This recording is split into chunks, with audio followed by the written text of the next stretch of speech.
Stove off பண்ண பிறகு கூட குழம்பு கொதிச்சுட்டு இருக்குது. வணக்கம், இதுக்கு பவானி அம்மா சமையல். இன்னைக்கு என்ன பார்க்க போறோன்னா, சென்னை ஸ்டைலில் மண் சட்டியில் சிக்கன் குழம்பு எப்படி வைக்க போறோன்னு தான் பார்க்க போகிறோம். அதுக்கு நான் 1 கிலோ சிக்கன் வாங்கியிருக்கேன். இப்போ இதுக்கு வந்து மசாலா ரெடி பண்ணிக்கலாம்.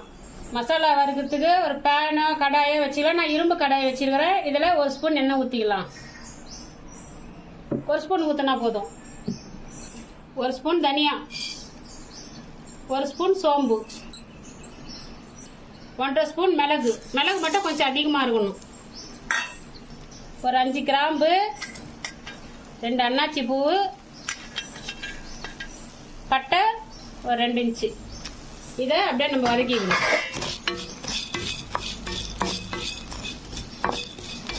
இந்த மாதிரி நல்லா பொரிஞ்சு வரணும். மிளகுலாம் நல்லா வெடிச்சு வரும். இந்த மாதிரி ஃப்ரை ஆனால் ஒரு 100 கிராம் சாம்பார் வெங்காயம் இதில் போட்டுக்கலாம். இதை கொஞ்சம் நல்லா அப்படியே வதக்க விடணும். தீயை கொஞ்சம் சிம்மில் வச்சு வதக்கி விடுங்க.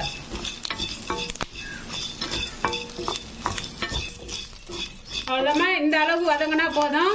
ஸ்டவ் ஆஃப் பண்ணிவிட்டு இதை ஆறட்டோன்னு கொஞ்சம் தண்ணி ஊற்றி மிக்ஸி ஜாரில் அரைச்சி எடுத்துக்கலாம்.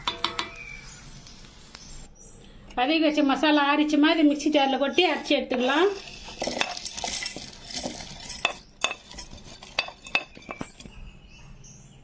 கொஞ்சம் தண்ணி ஊற்றி அரைச்சி எடுத்துக்கலாம். மிக்சியில் மசாலாவை அரைச்சி எடுத்துகிட்டு வந்தாச்சுமா, இது இருக்கட்டும். நம்ம சிக்கன் ரெடி பண்ணலாம். மண்சட்டி தான் சிக்கன் செய்ய போகிறோம். அதனால் மண்சட்டி காஞ்சிச்சுமா எண்ணெய் ஊற்றிக்கலாம். 2 ஸ்பூன் நல்லெண்ணெய் ஊற்றிருக்கிறேன். சிக்கனு மீன் குழம்புலாம் செய்யணுன்னாக்கா நல்லெண்ணெய் யூஸ் பண்ணுமா, நல்லா டேஸ்ட்டாக இருக்கும். அதனால் முடிஞ்ச வரைக்கும் நல்லெண்ணெய் யூஸ் பண்ணுங்க. எண்ணெய் காயட்டும். எண்ணெய் காய்ஞ்சதோ 2 பிரிஞ்சி இலை போட்டுக்கலாம். ஒரு 2 ஏலக்காய், ஒரு 4 மீடியம் சைஸு வெங்காயம்,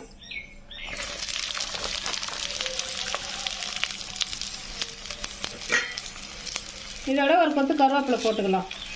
போட்டு நல்லா வதக்கி விடணும்.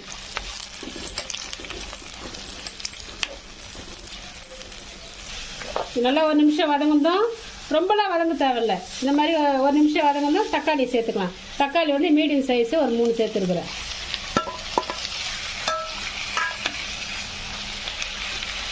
இதோட இஞ்சி பூண்டு விழுது சேர்த்துக்கலாம். 2 ஸ்பூன் சேர்த்துக்கிறேன். இதை நல்லா கிளறி விடணும். ரொம்ப சவக்கலாம் வேண்டாம். ஒரு 2 நிமிஷம் வதங்கினா போதும். இது குழம்புன்றதால கறி கூட வந்துடும். 2 நிமிஷம் கழுவி கொடுத்துக்கிட்டே இருப்போம். வெங்காயம் தக்காளி இந்த அளவு வதங்கினா போதும். இப்போ இது கூட சிக்கனை சேர்த்துக்கலாம்.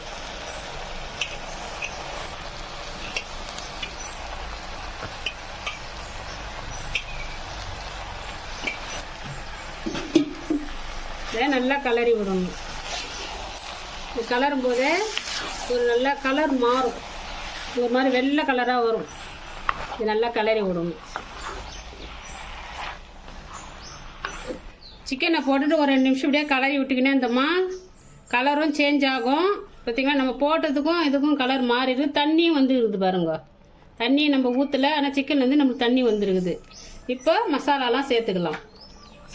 உப்பு காரம்லாம் 2 டேபிள் ஸ்பூனு வெறும் மிளகாத்தூள். உங்கள் காரத்துக்கு தகுந்த மாதிரி கூட வேணும்னா ஒரு 1 ஸ்பூன் அதிகமாக போட்டுக்கோங்க.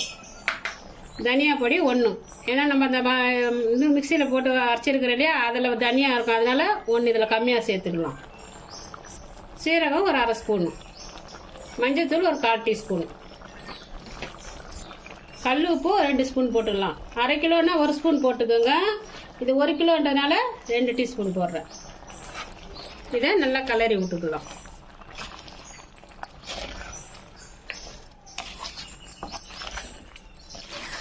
கலரி விட்டுட்டு இதுக்கு தேவையான அளவு தண்ணி சேர்த்துக்கலாம். நான் இந்த டம்ளரில் தண்ணி சேர்த்துக்கிறேன்.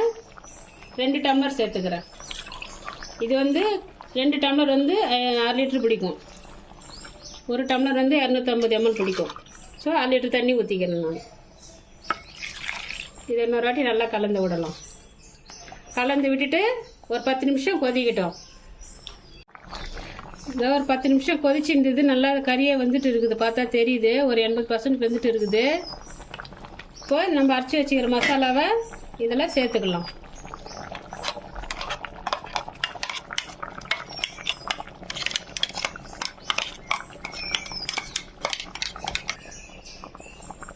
மசாலா போட்டதை இது நல்லா தொழி விடணும்.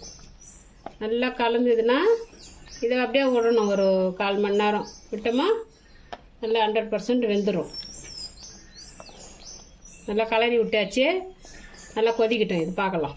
சிக்கன் நல்லா கிரேவி பதத்துக்கு வந்துடுச்சு பாருங்க. நல்லா வெந்துட்டு இருக்குது. இதுதான் நல்லா குழம்பு பதம். சிக்கனை பார்க்கும்போதே தெரியும் நல்லா வெந்து வந்துருக்குது பாருங்க. இதுதான் சரியான பதம். நல்லா குழம்பும் நல்லா திக்காக வந்துருக்குது. அவ்வளோதான். கொஞ்சம் நம்ம இதுக்கு முன்னாடி உப்பு டேஸ்ட் பண்ணிக்கோங்க. தேவைன்னா போட்டுக்கலாம். எனக்கு கொஞ்சம் இது தேவைப்படுது, அதனால ஒரு 1/2 ஸ்பூன் நான் போட்டுக்கிறேன். ஒரு 1/2 ஸ்பூன் கல் உப்பு சேர்த்துக்கிறேன். நீங்கள் டேஸ்ட் பண்ணி பார்த்துட்டு போட்டுக்கோங்க. போட்டுட்டு இது ஒரு கலரி விடலாம். நம்ம இந்த மண் சட்டியில் வைக்கிது அவ்வளோ ஒரு டேஸ்ட்டாக நல்லாயிருக்கும். இது மாதிரி நீங்களும் ட்ரை பண்ணி பாருங்கள். மண் சட்டியில் செய்யறதுக்கு பயப்படாதீங்க. அது தீ அதிகமாக வைக்காமல் மீடியம் ஃப்ளோவில் வச்சு பண்ணமாக நல்லா அந்த விரிசல் விடாமல் இருக்கும். புது சட்டியாக இருந்தால் கூட பழகி நம்ம சிம்மில் வச்சு பழகி கற்றுக்கிட்டோமாக நம்மளுக்கு ஈஸியாக செய்யலாம். அதனால் மண் பாத்திரத்தில் செய்யறதுக்கு கஷ்டமே கிடையாது, ஈஸியானது தான். இதுக்கு மேலே கடைசியாக கொத்தமல்லி தாளியை தூவிக்கலாம். அவ்வளோதாம்மா, சிக்கன் குழம்பு ரெடி ஆச்சு. ஸ்டவ் ஆஃப் பண்ணிடலாம். இதே மாதிரி நீங்கள் வீட்டில் செஞ்சு பார்த்துட்டு எப்படி வந்துன்னு கமெண்ட் செக்ஷனில் சொல்லுங்கள். இந்த வீடியோ பிடிச்சிருந்தா லைக் பண்ணுங்கள், உங்கள் நண்பர்கள்லாம் ஷேர் பண்ணுங்கள். நம்ம சேனலை ஃபஸ்ட் டைம் பார்க்குறவங்க சப்ஸ்கிரைப் பண்ணி வச்சுக்கோங்க. நன்றி, வணக்கம்.